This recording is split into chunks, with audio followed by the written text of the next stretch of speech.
Bismillahirrahmanirrahim. Welcome in today's class. Our today's topic is major stakeholders in healthcare delivery system. Very important practical topic. As we have discussed healthcare delivery system so many times in our last classes, I again tell you about healthcare delivery system, and after that I will tell you about stakeholders. All chapter including in two important categories: stakeholders and healthcare delivery systems. In our healthcare delivery system, all hospitals are included, all nursing homes are included, our health facilities are basic health units all are included. The facilitation which are providing healthcare services are called healthcare delivery systems. And what about stakeholders? Write down its definitions. Stakeholders are the person, group,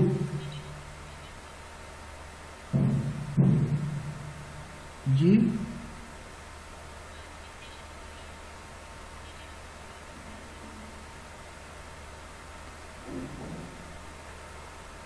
मैंने आपको health care delivery system के बारे में बताया है. Health care delivery system are the facilitations और the facilitator which provides the health care services. Health care delivery system कौन से होते हैं? जो हेल्थ की फैसिलिटीज़ प्रोवाइड करते हैं.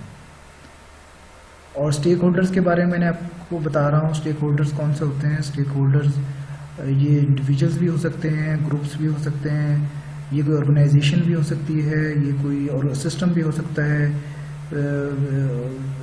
विच can be affected by the organization और can affect to the organization. जो किसी ऑर्गेनाइजेशन पर असरअंदाज हो सकता हो या कोई ऑर्गेनाइजेशनल सिस्टम ये एक्शन उस पर असरअंदाज हो सकता हो. या इन सिंपल वर्ड्स में आप लिख लेंगे स्टेक होल्डर्स, लिख लें इसकी definition in simple words.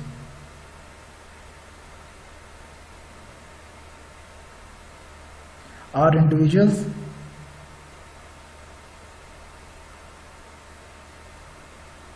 groups, organizations,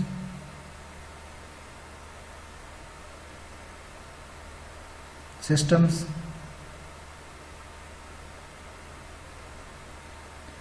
which have interest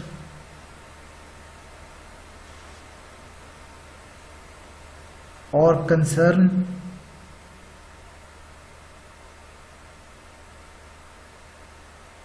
for the overall success of the organization.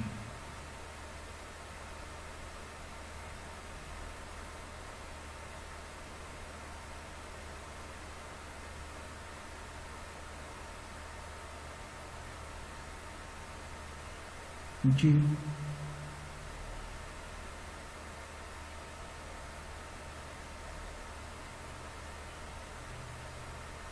System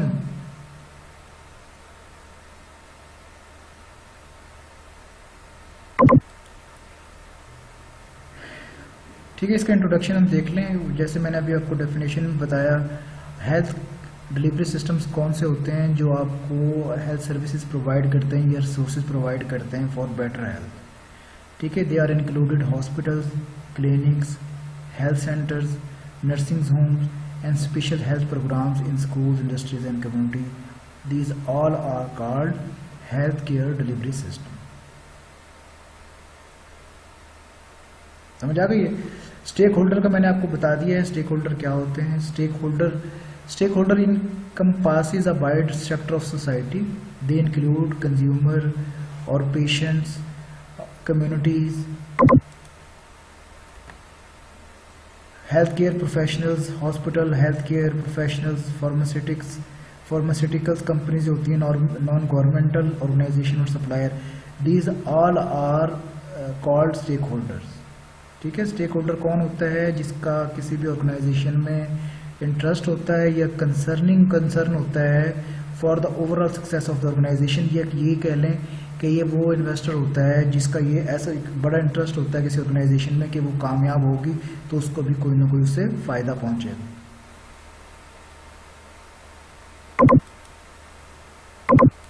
ये देखें, ये अब एक लाइन में जिन्होंने नहीं लिखी वो इसको नोट कर लें। Stakeholder is a person, group, organisation और system who affect and can be affected by an organizational action.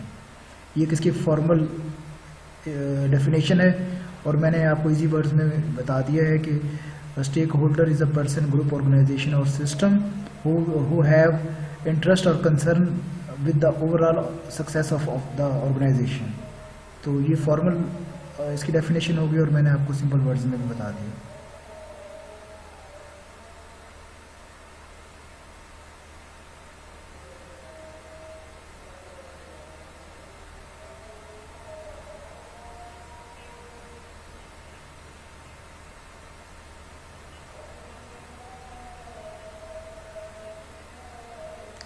हर जगह हो सकते हैं।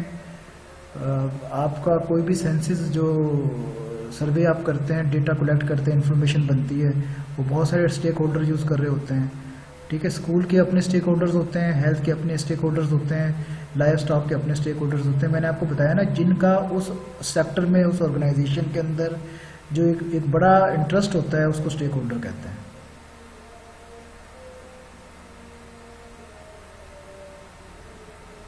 हाँ जी, समझ आ गई नादिया, निदा आपको?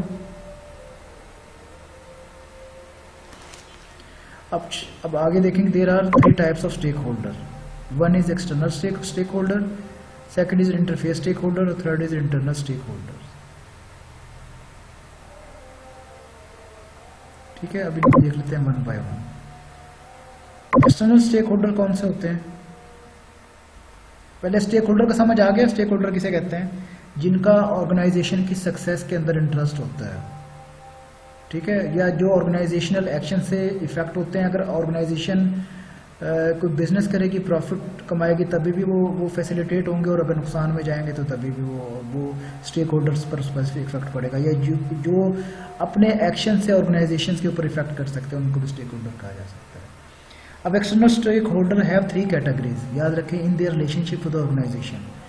आप समझेंगे आप एक हॉस्पिटल के या एक हेल्थ केयर फैसिलिटेशंस के ना स्टेक होल्डर्स हैं, अपने आप को ही समझें, और आप एक्सटर्नल स्टेक होल्डर्स हैं, तो आपकी किन कैटेगरीज क्या होंगी? There are 3 categories in relations to the organisation. Number 1, those that provide input to organisation, those that compete with it, those have particular special interest. ठीक है, 3 तरह के स्टेक होल्डर्स होते हैं।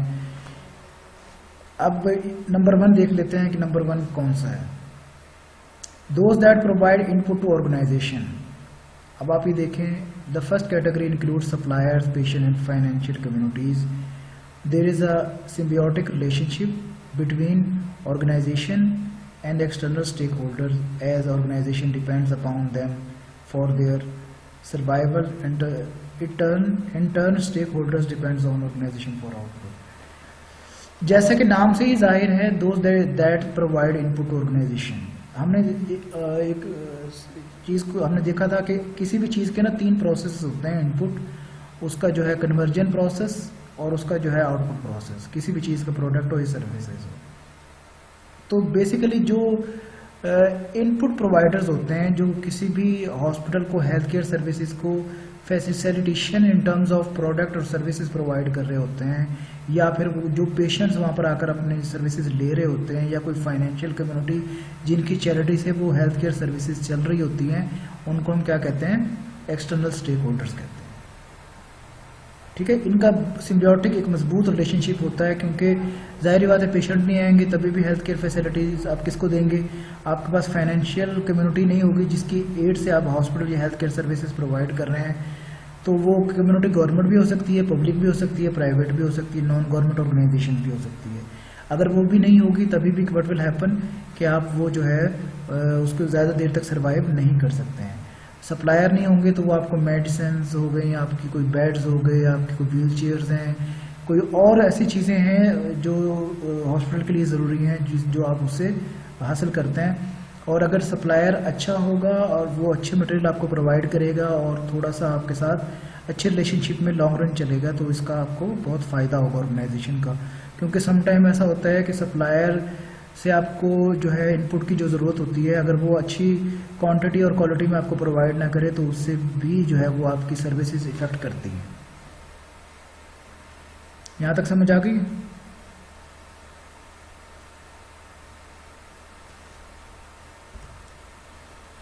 अच्छा, अब those that compete with it, जब compete का लफ्ज़ याद आता है, ये कहीं भी आए तो याद रखें, दो चीज़ें इससे निकलती हैं, नंबर एक कंपटीशन और नंबर टू कंपटीटर। ठीक है, जब भी स्टेक होल्डर की बात आएगी तो ये कौन से कम्पीट की बात कर रहा है, कंपटीशन और कंपटीटर्स की। अब मिसाल के तौर पर दो हेल्थ सर्विस प्रोवाइडर्स हैं, पहले हम इसको देख लें फिर मैं इसके एग्जांपल से समझाता हूँ। The competitor stakeholder seeks to attract organisation dependants. Organisation dependent से क्या मुराद है, जो ऑर्गेनाइजेशन के का इंटरनल इंफ्रास्ट्रक्चर है, जो उसके अंडर काम करते हैं, जो भी चीज़ें। There is no mutual dependence, कोई म्यूचुअल डिपेंडेंस कहते हैं कि कोई म्यूचुअल रिक्वायरमेंट नहीं है। The competitor may be direct competitor for patient और they may be direct for competing for skilled personnel. अच्छा, ये दो हॉस्पिटल्स क्या हैं जो एक दूसरे को कम्पीट कर रहे हैं, एक दूसरे के साथ जो है वो मुकाबला कर रहे हैं, तो वो किस तरह करते हैं, वो अपनी सर्विसेज को बेहतर बनाकर अपने स्किल्ड पर्सनल्स हायर कर उनकी ट्रेनिंग्स कैपेसिटी बिल्डिंग करने के बाद वो जो है अपने कंपटीटर्स का मुकाबला कर रहे हैं, उनके पेशेंट्स को कोशिश कर रहे हैं कि वो ज़्यादा से ज़्यादा उनके पास आएँ हेल्थ सर्विसेज के हवाले से। जब वो कोई भी स्टेक होल्डर इस तरह काम कर रहा हो कि वो अपनी सर्विसेज को बेहतर बना रहा हो, वो दूसरे पेशेंट्स को बेहतर सर्विस प्रोवाइड करने की कोशिश कर रहा हो, तो इसका मतलब ये किसकी आवाज़ आ रही है?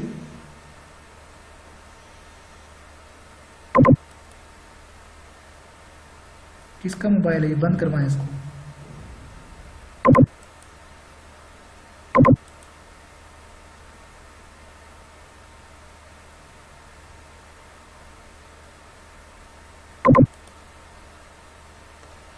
ठीक है जी, यहाँ तक समझ आ गई आपको कि एक्सटर्नल स्टेक होल्डर्स कौन कौन से होते हैं? सप्लायर्स, पेशेंट और फाइनेंशियल कम्युनिटीज़ होती हैं, जिसका ऑर्गेनाइजेशन के साथ बड़ा ही सिम्बियोटिक एक रिलेशनशिप होता है। ठीक है, जो अच्छा ये तो हमने पढ़ लिया था, अगली कंपटीशन पर। इसमें कंपटीशन मैंने आपको बता दिया, वो तमाम एक्सटर्नल कंपटीटर्स जो एक कम्पिटिटिव इन्वायरमेंट में क्या करते हैं, अपने सर्विसेज को बेहतर बनाकर अपने कंपटीटर के पेशेंट्स को डायरेक्टली फैसिलिटेशन प्रोवाइड करते हैं, और उनकी फैसिलिटेशन ऐसी होती हैं जिससे पेशेंट सेटिस्फाई होता है और उनकी तरफ अट्रैक्ट करता है। और वो उनके कम्पीट करने का और ये भी तरीक़ाकार होता है कि वो बेहतर से बेहतर स्किल्ड पर्सनल्स के ज़रिए अपनी सर्विसेज को प्रोवाइड करने की कोशिश करते हैं। वो अच्छे डॉक्टर्स भी हो सकते हैं, अच्छी नर्सिंग भी हो सकती है, अच्छे वो फैसिलिटेशन हॉस्पिटल का इन्वायरमेंट भी हो सकता है, अच्छे इक्विपमेंट स्टोर्स भी हो सकते हैं, जिसके ज़रिए वो क्या कर रहे हैं, वो कम्पीट करने की कोशिश कर रहे हैं और पेशेंट ज़्यादा से ज़्यादा पहले उनको छोड़कर जो है वो उनकी तरफ आ रहे हैं। मैंने लास्ट क्लास में भी बताया था कि अब वो दौर नहीं रहा जब वो कोई भी पेशेंट जो है वो किसी ब्रांड या लॉयल्टी की तरफ भागता था। अब उसको जहाँ से अच्छी बेहतर केयर मिलती है, उसको जहाँ से अच्छी फैसिलिटेशन मिलती है, वो वहीं जाता है। ठीक है, अब वो नहीं कि एक अगर किसी का हॉस्पिटल का नाम बना हुआ और लोग उधर ही भाग रहे हो। अब तो देखें कितने सारे हॉस्पिटल हैं, लोग हर हॉस्पिटल में जाते हैं, जो जहाँ से सेटिस्फाई होता है, सेहतयाब होता है, जो जिनकी सर्विस से मुतमईन होता है, वो वहीं उसी को वो सबसे ज़्यादा बेहतर समझता है। यहाँ तक अगर ये समझ नहीं आई तो कंपटीशन के हवाले से मुझसे पूछें।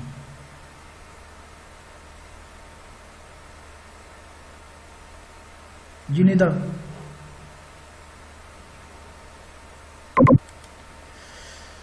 अच्छा अब जैसे मैंने पहले शुरू में जब मैंने इसको थोड़ा सा इंट्रोडक्शन इसका दिया, इसमें मैंने आपको बताया कि बेसिकली स्टेक होल्डर्स वो भी होते हैं जिनका एक ग्रेटर इंटरेस्ट भी होता है। तो ये थर्ड कैटेगरी कौन सी है? Those have particular special interest. कौन हो सकते हैं आपके ख्याल में ये लोग? इसमें देखें सबसे पहले तो सबसे पहली चीज़ सबसे पहले आ गए आपके गवर्नमेंट रेगुलेटरी एजेंसीज, प्राइवेट जो है वो associating association, professional association, labour union, the media and political action group conflicts occur because of special interest. ये याद रखें कि जब भी हम व्हेन वी टॉक अबाउट के stakeholders which have particular special interest, सबसे पहले तो गवर्नमेंट आ जाती है, उस रेगुलेटरी एजेंसीज हैं। आप अगर प्राइवेट तौर पर भी काम कर रहे हैं या गवर्नमेंट के किसी इदारे को लेकर आप चल रहे हैं, दोनों सूरतों में गवर्नमेंट का इंटरेस्ट होता है। अगर प्राइवेट है तो गवर्नमेंट का इंटरेस्ट जो है वो उसके टैक्सेस की सूरत में, उसके रेगुलेशंस की सूरत में होगा। और अगर गवर्नमेंट का अपना इदारा है तो सब तमाम चीज़ें गवर्नमेंट की अपने ही उसके मुताबिक होंगी। फिर इसके अलावा जो प्राइवेट एसोसिएशन हैं, प्रोफेशनल एसोसिएशन है, प्रोफेशनल एसोसिएशन से मुराद ये है कि वो कोई डॉक्टर ने अपने कंसल्टेंसीज फर्म्स बनाई हुई हैं, कोई लेबर यूनियंस हैं जो वहाँ पर काम करने वाले लोग हैं, कोई मीडिया है। अच्छा, इनका कन्फ्लिक्ट तभी बनेगा, मिसाल के तौर पर लेबर यूनियन की हम बात कर लें या डॉक्टर एसोसिएशंस की हम बात कर लें, डॉक्टर एसोसिएशंस की हम तो अगर इंटरेस्ट है कि उसको मैक्सिमम इनकम वहाँ से रेज होनी चाहिए जहाँ वो अपनी सर्विसेज दे रहे हैं, अगर वो वहाँ से नहीं मिल रही तो व्हाट विल हैपन कि एक जो है वो उनका कन्फ्लिक्ट डेवलप हो जाएगा उस ऑर्गेनाइजेशन के साथ। लेबर यूनियन का भी यही है कि अगर लेबर यूनियन वहाँ पर काम कर रही है और उसको उसके एजाजिया टाइम पर नहीं मिल रहा, कम मिल रहा है, तो वो भी फिर आपको पता है कि स्ट्राइक्स और ये सारी चीज़ें करना शुरू कर देते हैं। प्रोफेशनल एसोसिएशन में आपने भी पिछले दिनों देखा होगा यंग डॉक्टर्स की कई 2-3 सालों से बहुत ज़्यादा जो है वो मीडिया के अंदर उनकी एक्टिविटीज़ नज़र आ रही थी, जो वो स्ट्राइक्स और इन चीज़ों के हवाले से काफ़ी ज़्यादा वो थे। होता यही है कि जब आपका जो स्पेशल इंटरेस्ट किसी ऑर्गेनाइजेशन के अंदर होता है, आप सर्विस प्रोवाइड कर रहे हैं, आपने वहाँ से पैसा लेना है, आपने पैसा लगाया हुआ है, आपने वहाँ से प्रॉफिट लेना है, जब वो चीज़ें वहाँ पर पूरी नहीं उतर रही होती हैं तो क्या होता है फिर उस सूरत में कि वो जो वायलेशन हो रही होती है उसके इंटरेस्ट की, तो फिर कन्फ्लिक्ट्स डेवलप होना शुरू हो जाते हैं। फिर उसको क्या करते हैं, उन कन्फ्लिक्ट्स को किसी न किसी तरीके से जो है वो ख़त्म किया जाता है। या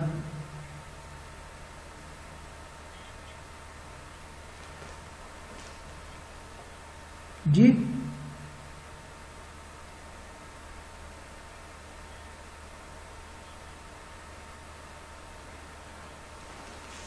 प्राइवेट एक्रीडेटिंग एसोसिएशन भी वही लोगों की ही होती है ना, जैसे प्रोफेशनल एसोसिएशंस के लोग हैं, इसी तरह जो स्टाफ है वहाँ मेडिकल स्टाफ है उन्होंने कोई एसोसिएशन बना ली, या एक्सटर्नल लोग हैं जो फंडिंग करते हैं और जिनका एक इंटरेस्ट है कि यहाँ से जो हॉस्पिटल को हम फंडिंग दे रहे हैं, ये जो यहाँ से नंबर ऑफ बेनिफिशरीज जो हैं वो इस तरह के और इस लेवल के और इतनी तादाद के अंदर निकलने चाहिए, और अगर वो उसके मुताबिक आप उनको रिजल्ट्स नहीं दे रहे जो आपको फंड्स दे रहे हैं, तो वो ऑर्गेनाइजेशन एसोसिएशंस क्या करेंगी, वो भी फिर उनका भी कन्फ्लिक्ट्स बनना शुरू हो जाएगा।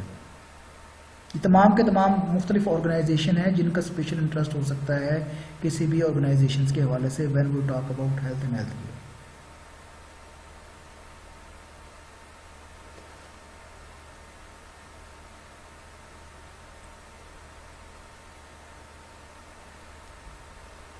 अब इंटरफेस किसे कहते हैं?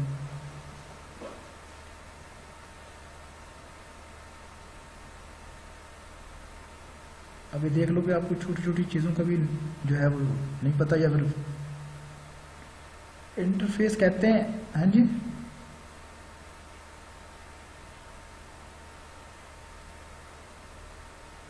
नहीं, इंटरफेस कहते हैं एज को या बाउंड्री को। तो ये बेसिकली इंटरफेस स्टेक होल्डर्स कौन से होते हैं? Some stakeholders functions on the interface between the organization and its environment. It include medical staff, the hospital board of trustee, the organization may offer professional autonomy, institutional prestige, special services and benefits etc।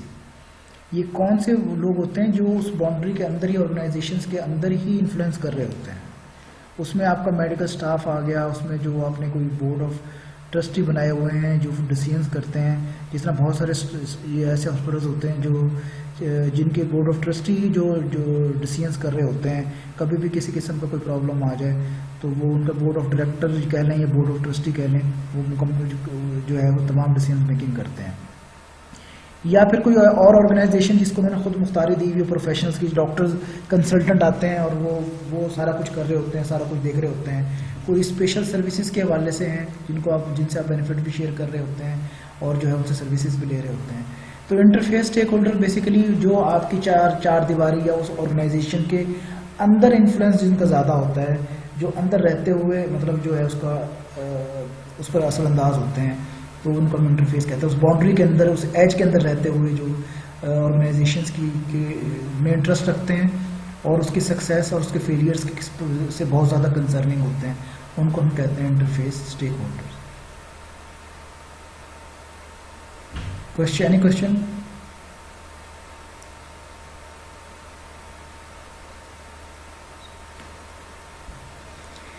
अब देखें, जैसे हमने interface की बात की कि वो एक बाउंड्री कैच के हवाले से जो है स्टेक होल्डर्स के, इस तरह ये एक इंटरनल स्टेक होल्डर्स होते हैं।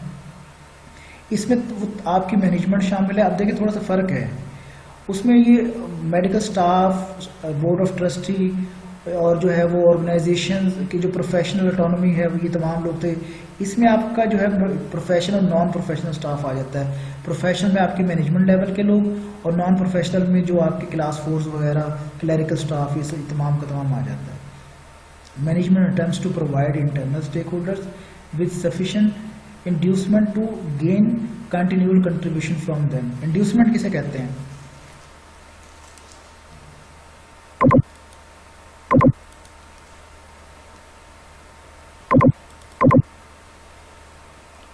और जी निदा,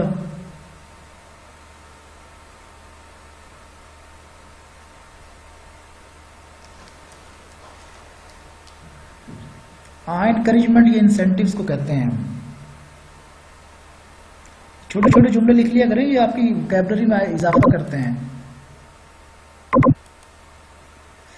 ठीक है, अब ये इंटरनल कौन से लोग समझ में आए आपको? Stake holders.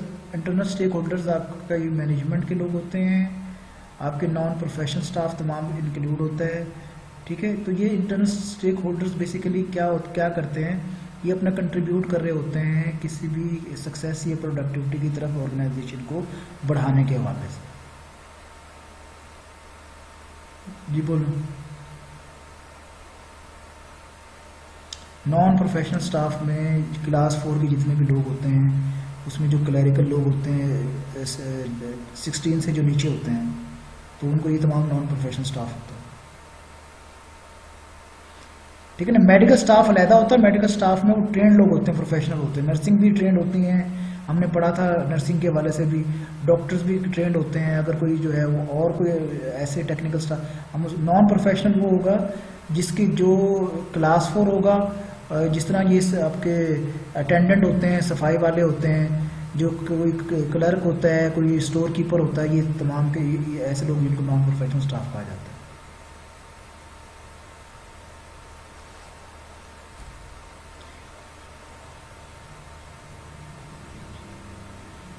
हाँ, 16 में गस्टेड लोग आते हैं ना। गस्टेड लोग से मुराद ये कि वो कोई ऑफिसर 16 के बाद ऑफिसर्स रैंक के लोग, मैनेजमेंट लेवल के लोग बन जाते हैं ना। अब ये नहीं कि एक क्लर्क है वो 5वें स्केल में रहा, जब तक वो 14वें स्केल में रहेगा तो नॉन गस्टेड होगा, जब 16 में पहुंच जाएगा तो फिर वो गस्टेड स्केल में चला जाएगा।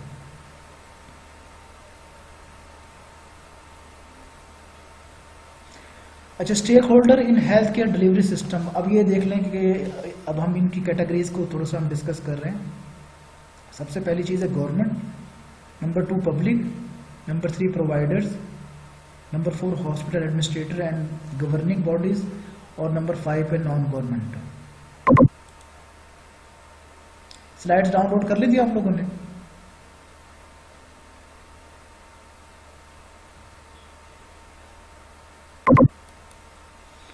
चलें जी, बताएं गवर्नमेंट कैसे असरअंदाज होती है, भी मैंने बताया है आपको।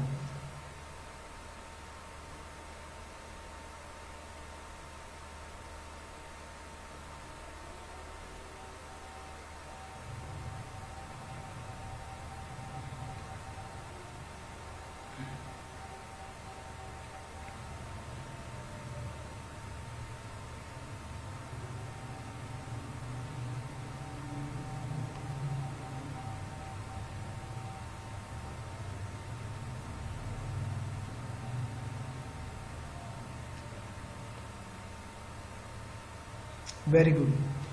ठीक है, इसको हम थोड़ा सा देख लें, फिर मैं इसको आपको बताता हूँ। The role of government in the administrator of health care can not be overestimated. Many federal government health care efforts are headed by a cabinet level officer, the secretary for health and human services, who run departments of health and human services. The federal government makes budget and other planning related to expenditure in health care. Therefore, hospitals have a great incentives to comply with regulations promulgated by federal government, because they can be fined or discertified a provider of care to Medicare clients if they do not.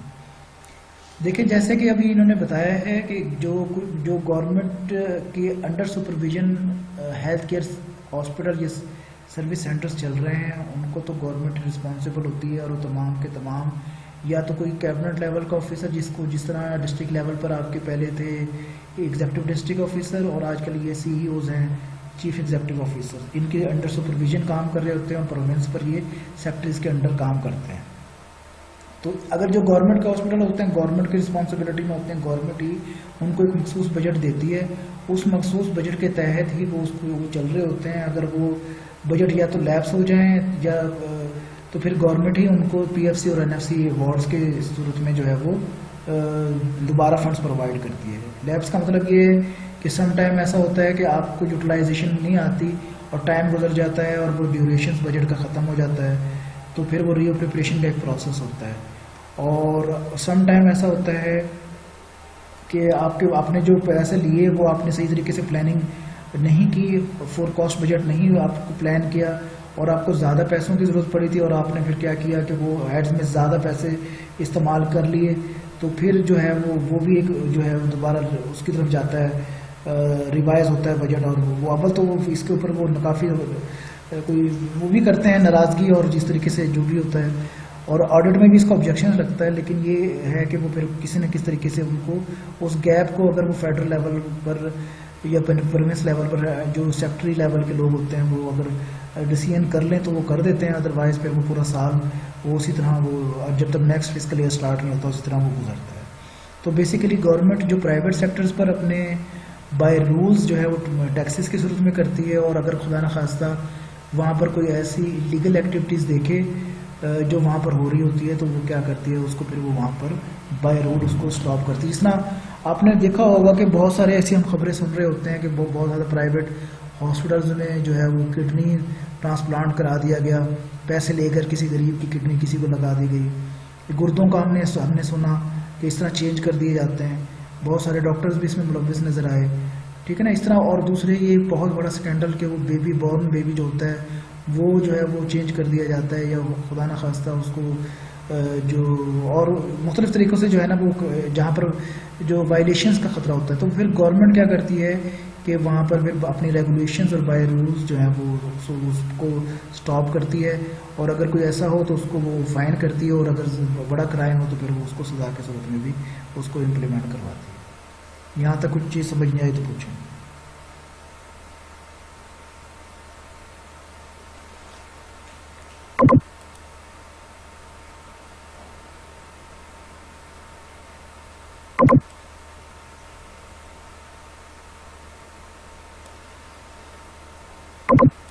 Public का बताएं, अब निदा आपके बारे में बताएं, public कैसे असरअंदाज होती है।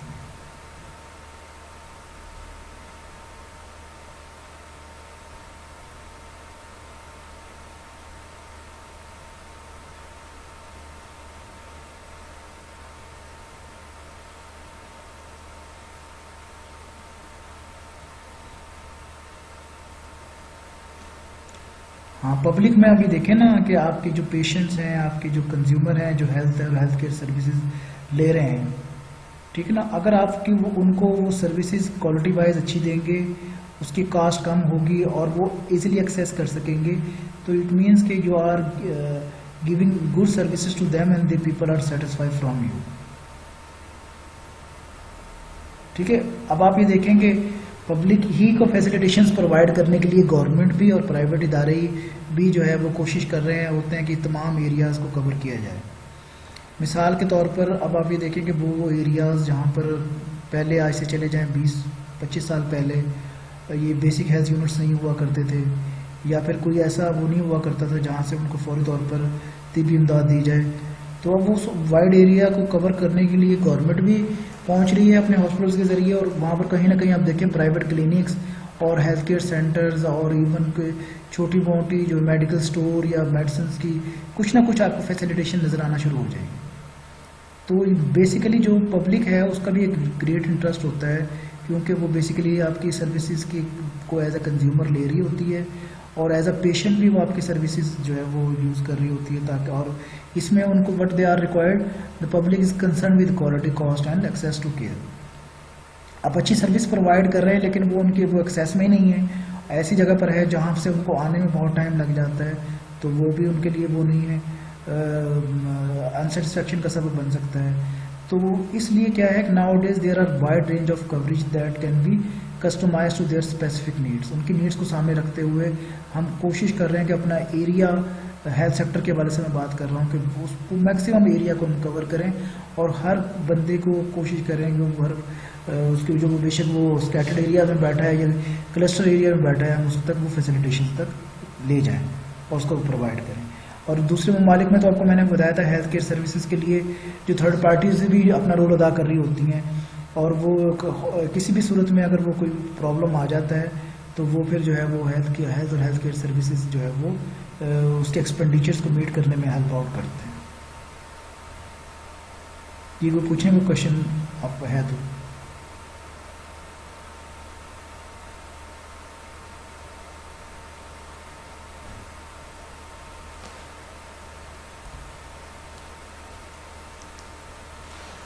चलिए द प्रोवाइडर्स के बारे में बताएं, कौन बताएगा? फसीहा से पूछते हैं।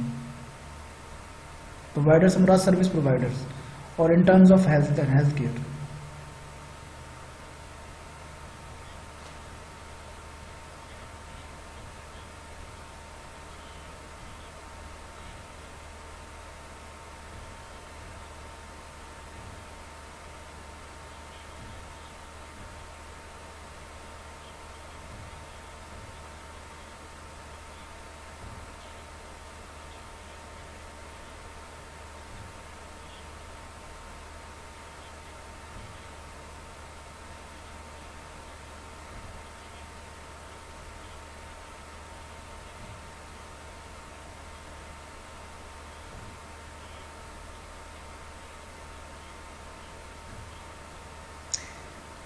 ठीक है शाबाश। कम्युनिटी हेल्थ केयर प्रोफेशनल्स में कौन कौन से लोग शामिल हैं?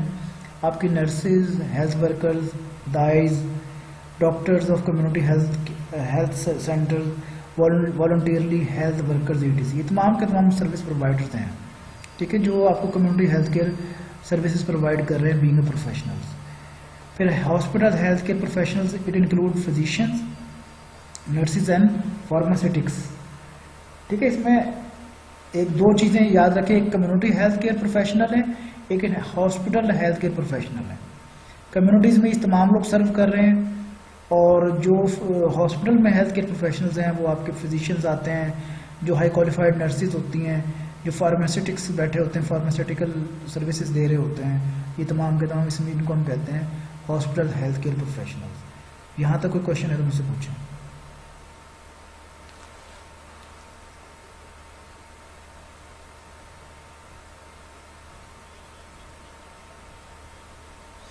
देखें, there are two types of service provider in terms of health care.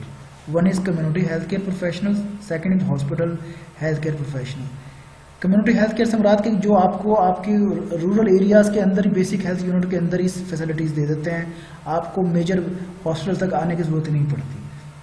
आप बड़े को ट्रीटमेंट के लिए कोई ऑपरेशंस के लिए या कोई खुदा न खास्ता ऐसी बीमारी लाहक हो जाए जिसके लिए आपको हॉस्पिटल में एडमिट करना पड़ता है, उसके लिए फिर आपको ये हॉस्पिटल हेल्थ केयर प्रोफेशनल्स की ज़रूरत पड़ती है। जो कम्युनिटी हेल्थ केयर प्रोफेशनल्स होते हैं उसमें नर्सेज भी होती हैं, हेल्थ वर्कर्स होते हैं, दाइज, doctors of community health worker, volunteer, ये तमाम के तमाम ना बेसिक हेल्थ यूनिट के अंदर जो हॉस्पिटल के रूरल एरियाज़ के अंदर बने हुए होते हैं ना बेसिक हेल्थ यूनिट्स, ये वहाँ पर मौजूद होते हैं, या कोई तहसील हॉस्पिटल्स बने हुए होते हैं उनके अंदर मौजूद होते हैं। लेकिन जब आपको किसी को ज़रूरत पड़ती है ना किसी मेजर ट्रीटमेंट की, तो फिर वो हॉस्पिटल में आता है जहाँ पर वो हॉस्पिटल हेल्थ केयर प्रोफेशनल उसको ट्रीट करते हैं, जिसमें फिजिशियन शामिल होते हैं, हाई क्वालिफाइड नर्सेज होती हैं और फार्मास्यूटिकल्स के लोग होते हैं जो उनको वो ये सर्विसेज प्रोवाइड करते हैं।